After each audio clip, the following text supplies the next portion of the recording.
Hey team, how are we going? It is Kaz from In the Trenches with Kaz, and I'm here to remind you that we are on the eve of Remembrance Day. And as I light this candle and we think of Ernest Keating, who lost his life in the final year of World War I on the 16th of April 1918, I light this candle to remember the gallant men who answered their call and left from one of the furthest destinations of the world, apart from the New Zealanders, to answer the call when Europe said, "We need your help, and we need it now."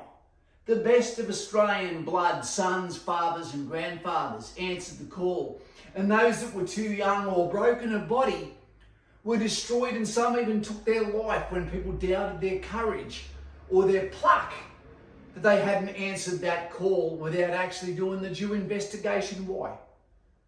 Now, when the men travelled and they did their training in Egypt to prepare for the Great War, and then they got ready for the baptism of fire that happened on the 25th of April 1915, which is also my birthday, except in 1971, they didn't realise the dice had been cast. They'd crossed their Rubicon.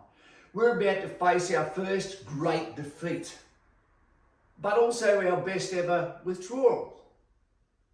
But it was the baptism of fire for Australia, and it was the commencement of the real fight of World War I, the Great War, the war that was meant to end all wars. And that leads us to, over 100 years later, where now we have to remember. But what do we actually put our fingers into and remember? Some tangible things for you. Not just Ernest Keating and his loss and what he could have been. And the grandkids that were never born that could have been the best politicians that could lead our country to victory, to happiness, to hope for our children. But we have things like water. Potable water, as I'm on this Indian cursed carpet that probably made me sick. In Australia, we can wash our car with the water that comes out of the tap, that also assists our teeth in being better than the British smile.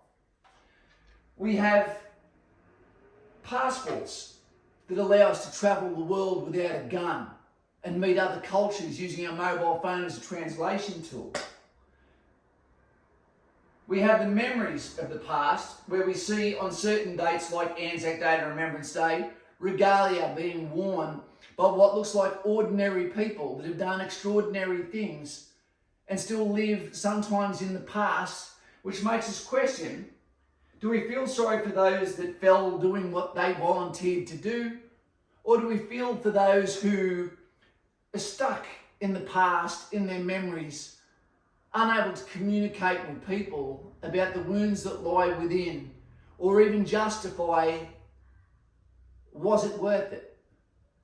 And was it worth it to lose their friend, their colleague, maybe sometimes the only person who understood them, or the families that lose their children to the invisible wounds when they come home and are unable to live with the memories, the moral injuries that occur from seeing the cruelty that humans are capable of carrying out on each other, yet to burden that cruelty with honesty is brought on as bigotry or disrespect or racism. We have artefacts that are tied to dates, like the 31st of October, when Australia carried out the last great charge in Beersheba, on the trenches, the Western trenches, where this shrapnel fell, where I picked it up in 2008, and this will be gifted to K-Dog, who actually works now in cavalry. Well done. Infantry, really. So guys and gals, the date. The guns fell silent the 11th of the 11th of November 1918. To imagine this day, 105 years ago, if my maths is correct, the newspapers were getting ready to start printing. The telegrams, the final telegrams, were still being signed by generals and politicians to Mr. and Mrs. Smith that their son had died on the last fucking day of the war. Or maybe after. When the guns fell silent, I'm sure the sound of the moaning would have got louder. the wounded, the realization that now the guns are silent. They're about to find out that probably in Ukraine. They're going to find out that soon enough across the other areas of Europe and Africa where this is all going down but not making the news. When the fight is over, that is when the rebuilding starts, but that is when the true pain, it can either be memory hold or felt in silence. So we remember those that lost their lives in the Great War that was meant to end great wars and all other wars that didn't, because we memory hold that and it doesn't become a block of remembrance in the past, now in the future, which denies us one of the most important things of all, and that is hope for our beautiful children, the not yet born, for every man or woman or civilian that lost their life due to the wars of the Great War and those after. We've denied ourselves of a colourful future where the beautiful children that could have been, that will never be, that would have been the best at all of their arts, that would have been the bravest, that would have been the most artistic, the most beautiful voices, the best sportsmen to watch, the best orators of history, the best teachers. They're never born. The greatest gift of all is the ability to pass on a legacy and have something greater for yourself, something worth fighting and dying and answering the call for. That is why we remember. That is why we remember.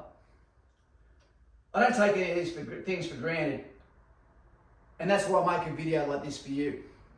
So before we go into the ode, I'd like to start with a prayer, and that prayer would be to the children and the innocence of the world that get affected daily with the folly and the selfishness of fake leadership, command, and cruelty that is carried out by those with a greater agenda than love, happiness, and world peace.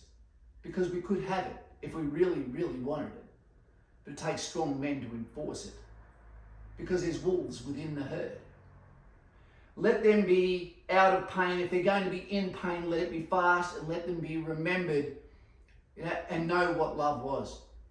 And feel compassion and a handhold before they leave this world. And for those that feel like they're invisible, understand there is those around that would save you, would help you, would give you an ear, would give you a conversation, a hand to hold if we only knew you were suffering, so reach out. Remembrance Day is about remembering, but also looking in the future and learning from the mistakes of others, of other times. So with that, I'd like to say the ode.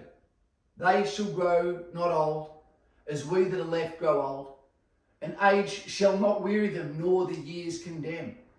And at the going down of the sun, and in the morning, we will remember them. Or will we? As I say, lest we forget, this is the big day, not the day the guns fell silent, the day before and the day after, when the newspapers told the world, what do we do next? With that, subscribe to the channel that subscribes to you and start the conversation in comments below, because that is where your voice can actually become the voice of change. Lest we forget, team. And I remember to remember in 2023. Nutsu Cow, mucho respect to you and your family. And service is not about fighting. Service is about service and helping and hoping. And helping those that can't defend themselves. Including freedom.